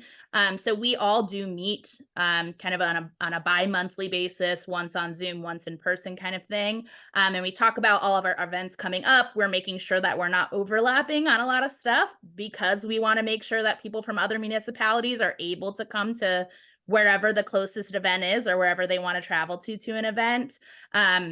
So we are doing that partnership on the back end from like a planning standpoint, but actually being able to track attendees, we haven't been able to do that except for literally asking folks, hey, where are you from? Like for Ryan Cabrera, we had people come from Massachusetts, which is amazing, but we wouldn't have known that unless we, you know, asked the question. So I wonder, and I'm just asking this because I worked at Starwood before at a previous life. There's a report called a Hotelligence, which you would need which is expensive and we probably can't afford, which you need a subscription for, but you do probably have, I would imagine, hotel partners and people in that group that you're talking about that may share with you. And they have a sense of people coming in from outside for their hotels and where they're coming from and things like that. And that might provide you know, maybe not scientific level data, but also something for us to think about when we're looking for vendors and things like that for Earth Day, if we're looking to expand at some point. So just a suggestion. I'd be happy to help on it if you ever wanted me to. We would love the help. We do want to increase the amount of vendors that we have at our events specifically as well. Of course, we're focusing hyper local because that's who we have the most access to at this point, and we love to support, you know, our local residents. But the more the merrier, honestly. At this point, we collect, you know, vendor fees from that, but also it draws in more people. If somebody is a vendor from upstate Connecticut, they tell, you know, all their friends and family, hey, I'm going to be down in Norwalk at this event, and that, you know, creates some further outreach for us. So anything that we can do, and if you can help us, that'd be amazing. We're happy to do that. Sure. And I also just wanted to mention really, some Mm. of our public comment talked about partnerships. And I think I just wanted to mention Earth Day was wonderful in the partnerships. People tend to associate just like monetary value, but there were so many partners that did, in-kind work that kept that budget down. So thank you for all that work to make that happen. Of course, thanks. Happy to do it. It was great. It was a great partnership for us. Okay. I'm gonna call, unless anyone has any other questions, I'm gonna call for a vote on the item that is on the floor regarding the contract with Placer Labs. All in favor? Okay, that is unanimous. Now, the second item number 3, authorize the mayor, Harry W. Rilling, to execute a 3-year contract with 2 one-year extension options with ARC Sound Stage Lighting LLC in the amounts of $92,510 for year 1, $97,585 for year 2, and $102,760 for year 3 for purchasing project 4341R Stage Lighting and Sound Services. Account numbers noted. Do I have a motion? Councilmember Freyer. Thank you. So I'll take this one again. So I provided a memo that gave you a lot of background for the RFP process, but essentially we hadn't went out to RFP for these services before, except for the holiday events. The Halloween event, there was too quick of a turnaround for us to be able to execute an full RFP process. So we decided to go through the purchasing department to be able to do it kind of in the down season, in the January, February season, to actually put a holistic RFP out for all of our events for the next couple of years, essentially. We wanted to focus on somebody who was affordable, somebody who is local, and somebody who has really great references. We've worked with ARC before, which was one of their major feathers in their caps, but also they were the most affordable option. They're also a Norwalk-based company, which we were very happy to be able to support a Norwalk business. We did the RFP and we got responses back. We had 3 responses. Only 1 was complete, but even if the other 2 were complete, the response amount for ARC Soundstage Lighting was half of the price of the next closest bidder. A lot of these other companies are either renting their own equipment or buying new equipment for the needs that we have.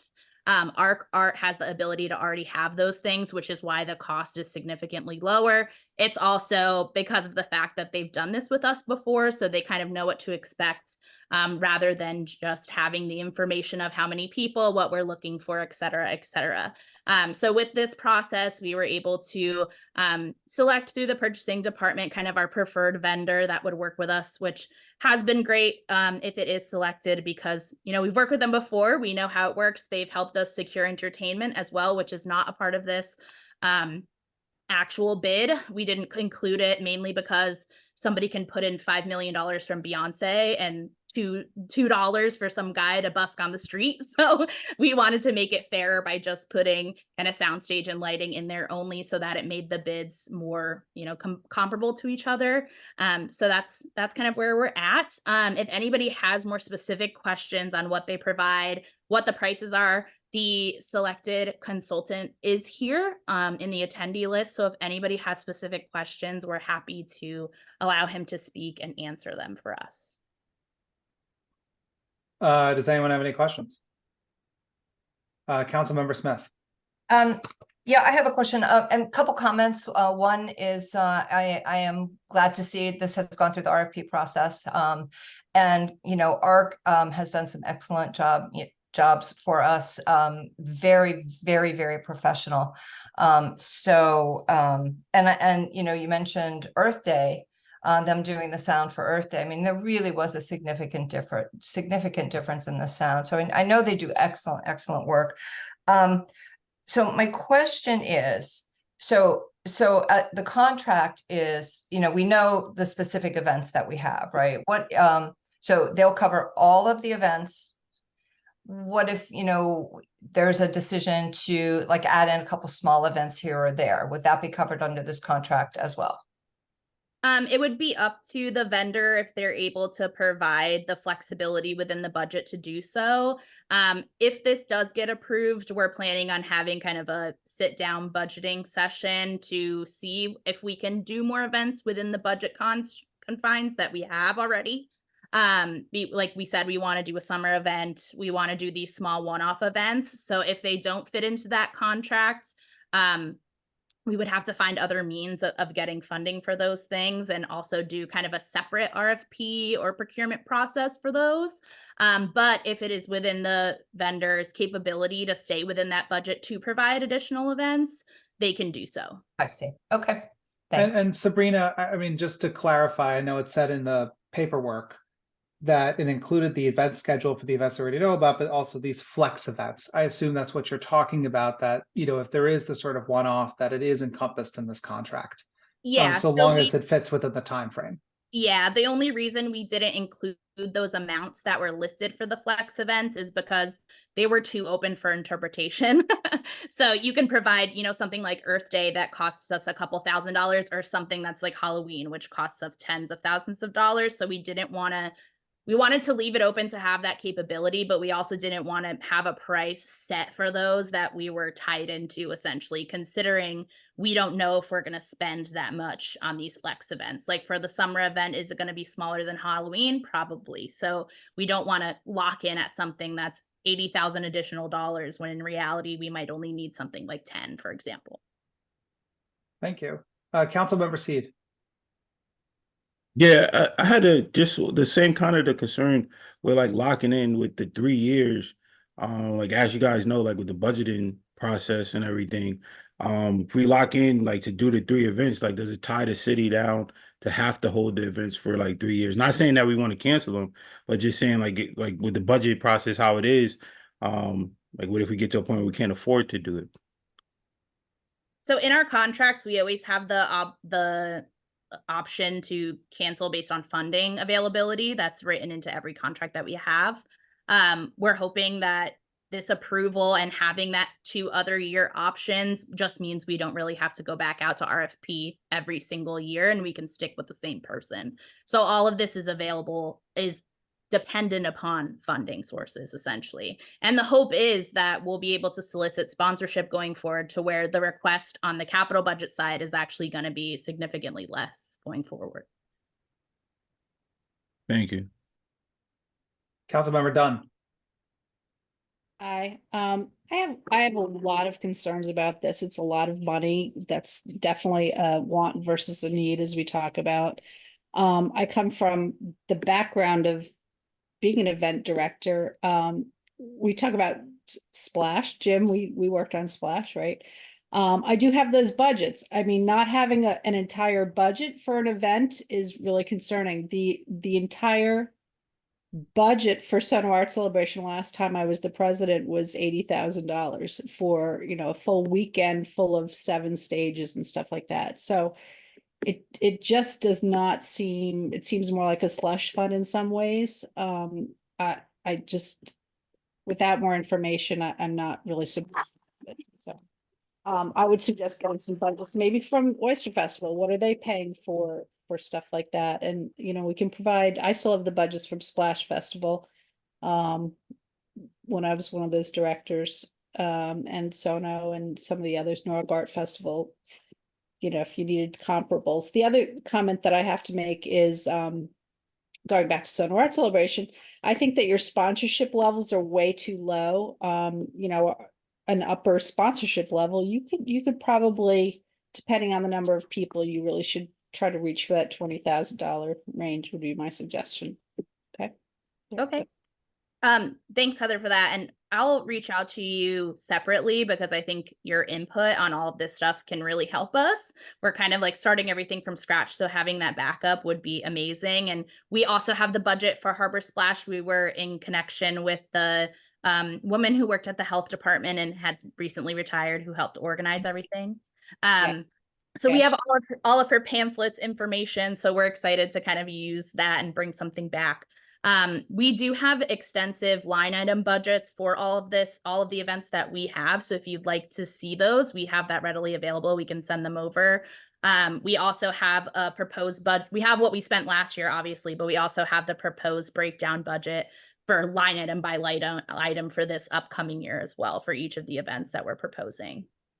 And I also think the return on investment we'd like to see is more really viable businesses. I'd like to, you know, as much as it's about what people are spending, it's how many businesses are actually staying. And, you know, it's great for a weekend, but is it driving business long-term enough that the people are actually returning, you know, to those places? And I think a lot of your events that you're talking about, like the Silent Book Club, I do those in New York City, and it's like people do return events like that are not just one-offs, that are less expensive to do.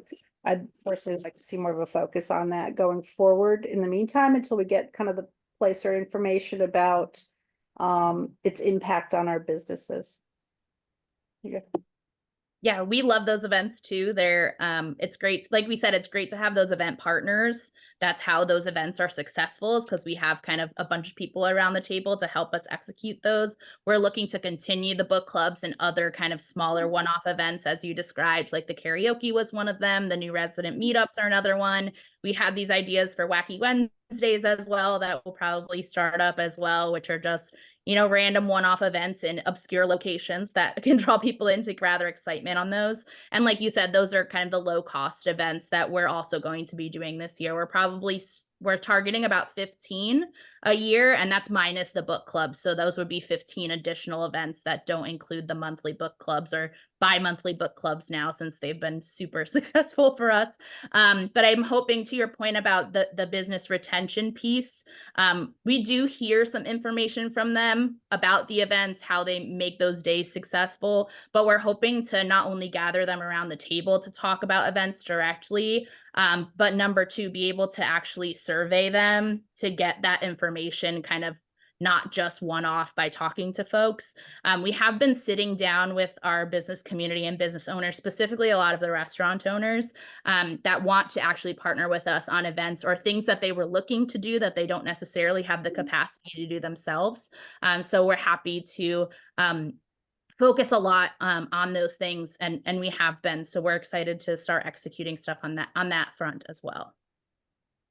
And just to go back, the placer things, one of the running the Westport Art Festival, which is down on thank God, moved it back to the street.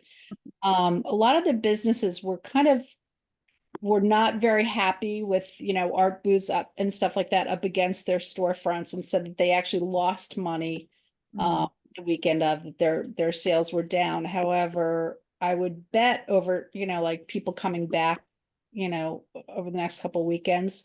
So my other suggestion would be to do a more long range look at foot traffic for that, things like that. I know.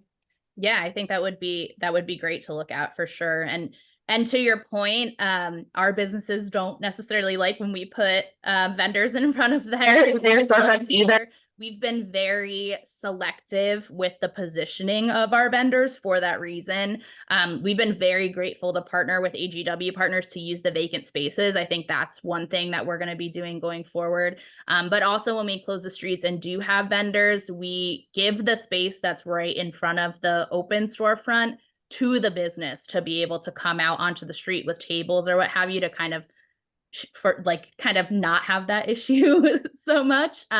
But to your point, I think definitely the returners, because of that event going on, I think it's definitely something we should look at as well. I think it'd be great information. And also, I know, like Splash Festival, we had a chowder cook-off, which was great because it brought people into the restaurants. But with like Sono Art Celebration, we had street food. We had a food court where we just took a percentage of the food sales, but the restaurant revenues were down during the weekend from whatever. So those are some things to really look at long term when you're trying to share that information with the businesses.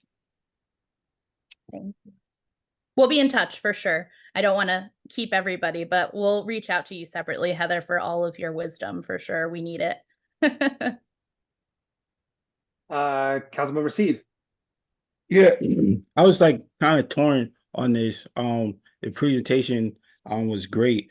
And the only reason I was torn, not because of the events, because I think they're great and my kids actually love them, and just happy they got to see the fire trucks and sit in the fire trucks at the Christmas events and the Halloween events were really fun, but just because of the money. And I've been vocal at the city. I mean, there's things like the family navigators that we didn't fund that really kind of is what really kind of tears me with like spending the money with this. And it's like I said, it's not the event because I think they're great, but it's really because of this as a city, we didn't fund certain things that, like Ms. Dunn said, it's like a need. That's why I was kind of torn. But with the money, like we just voted to have the study and we can't do or have the data, we can't get the data if we don't fund the events to do them. So it just doesn't make sense, like with the return on investment. Also the breakdown, it's like about $30,000 at the event, pretty much, like give or take. So and then plus with the to come back next year, I think we need the data with that. Still kind of torn just because of the money. But I do think that these events are great. But a lot of my constituents have had concerns about the money that's spent on these events, and that's why I'm kind of torn on this. But the presentation was great, and it's like pulling me even more toward. But I just want to say thank you for that, and just kind of those are kind of my concerns with that. But again, they're not really your issues. It's just issues of like the city and things that we have going on. Yeah, and just to respond to that, we are actively looking for sponsorship. Like our goal is to never have to request the amount that we've had in the past. We're actively looking for sponsorship. We're hopeful that now that we have the baseline of what our events have produced and what our events look like, how many people are coming, that we're able to get those sponsors in more easily than we would have before. The first year was kind of a shot in the dark. Hey, we're putting this on for the first time. Please, help us out. And, we have great businesses and partners in the community that were able to do that for us. But we're hopeful now that we have some numbers behind it, some data behind it, we're able to say, hey, these are how many people that show up to this event. Please sponsor our entertainment. Please sponsor our kids' corner. Please sponsor this. So we're hopeful that the requests will continue to decrease. The last year, we only got, Anna, correct me if I'm wrong, maybe like $15,000 in contributions at a maximum, maybe. But we're looking to at least like continue to double that year over year, and working with Heather, I think, to really target some folks, but also have amounts that make sense for us, I think will help us out as well when we make those asks. All right. Thank you to that. And then also to Barbara's point, you guys are welcome on the green whenever. So keep using the green. We love the green. We do. It's a great location. Councilmember Murray, I think, had her hand up first. Jim didn't get to speak yet, so I'll defer for Jim and go Okay. after him. Councilmember Freyer. I feel honored. So yeah, I think that's, I think the key to this whole thing is the Placer AI software that we're going to have. I mean, we're in the consumer business. We're trying to get people to come and live and buy and entertain themselves and get involved with the city. And so we're selling the city at all times. In order to sell it, we've got to advertise. We've got to market ourselves to get people in. On behalf of our. I mean, it's no different than a mall. A mall has to advertise to get people to come into the stores that they have in that mall. So we're no different. And I think the fact that we've got market research data that we're going to be able to rely on, we can tailor these events to the people that we think are going to be, most interested in Norwalk, the people that are going to come back to Norwalk, the people that are going to move to Norwalk, that are going to make our economy stronger. So I hear what you're saying, Jalen, that it's expensive, but we do have an out. We can take a look and we can see the performance. We can see the return on our investment. We can see the the improvement in the local economy and the local retailers, quite quickly. And we can adjust our program, or we could cut back on it too, for that matter. So I think we've got a lot of flexibility here. And yeah, it's a lot of money now, but I think when we start looking at the some of the metrics, like the revenue that and sales tax information that tell us what kind of revenue is being generated by these different events, I think we have the ability to turn them off or turn them on and make them better and perform even more than we expected. So I know it's money, and you got to spend money to make money sometimes. So I'm all in favor of this. Thank you. Councilmember Murray. I'll give up the rest of my time to Council Member Murray. Thank you, Jim. Really, I'm really in agreement with what Jim said, and also with Heather saying that we can probably get more for sponsorships, but also I do think it really is event dependent. We have to remember that not one size fits all. I think we can be profitable, but looking at each one. So there's certain events where the goal of the event is to push vendors and education, and we're looking at smaller vendors like Earth Day. So a big title sponsor might cannibalize that focus on our small businesses that are part of that community space that we want to go to. And so in-kind donations may be the way to go.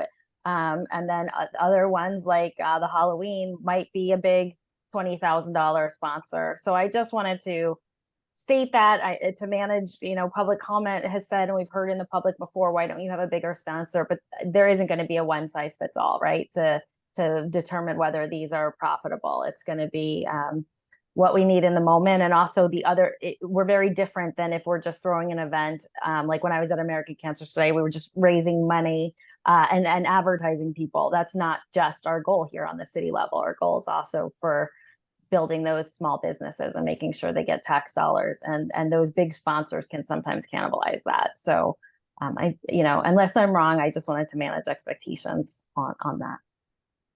No, I think you're 100% on point with that. I think the major sponsors are for kind of our larger events, but that's why we have those tiers, and we go as low as $100 just to make sure we're not being exclusionary for anyone. If somebody wants to put their name on something, we're happy to get their name out there for them with social media and all that other kind of website information that we're able to support the local businesses on. But I think that's one thing, we had a quick turnaround for a lot of these things. Anna only came on board in, July, I believe. She was remote for the month. She was physically here right after that. So we were kind of quick on the whip with these things. But now we have kind of more lead time where we're able to make those partnerships with those businesses. Like I said, they're interested. We've talked to them already. So it's really just bringing them to the table and seeing what we can do kind of with a planning session from all different aspects to make our costs lower, but also to make the outreach better and the partnerships better, to make the events holistically better.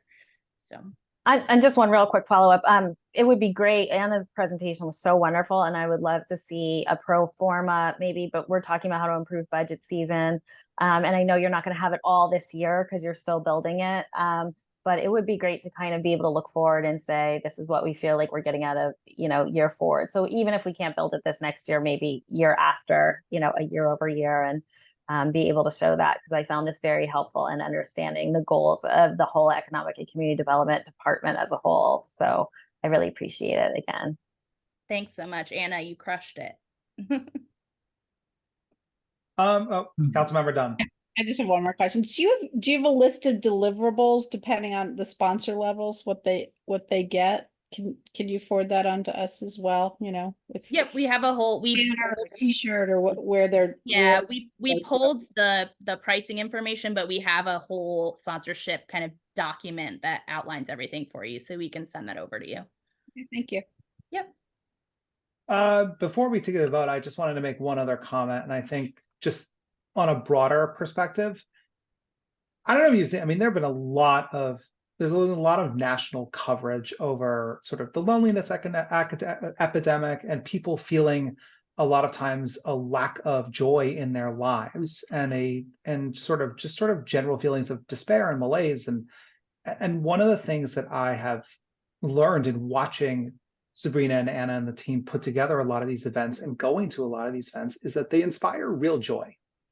And one of the things I think that is such an important function of government at its core is making people's lives better, and providing joy in people's lives, I think, is a fundamental part of that. And I think investing in that and giving people, I mean, I've never seen, it really does blow my mind every year how much people love the holidays and how exciting it is for families and how much they look forward to it. And I think it's important for us to help make that a reality so that families can enjoy it year after year. And I'm receptive to a lot of the goals of getting more corporate sponsorship and sort of defraying the costs from the city over time.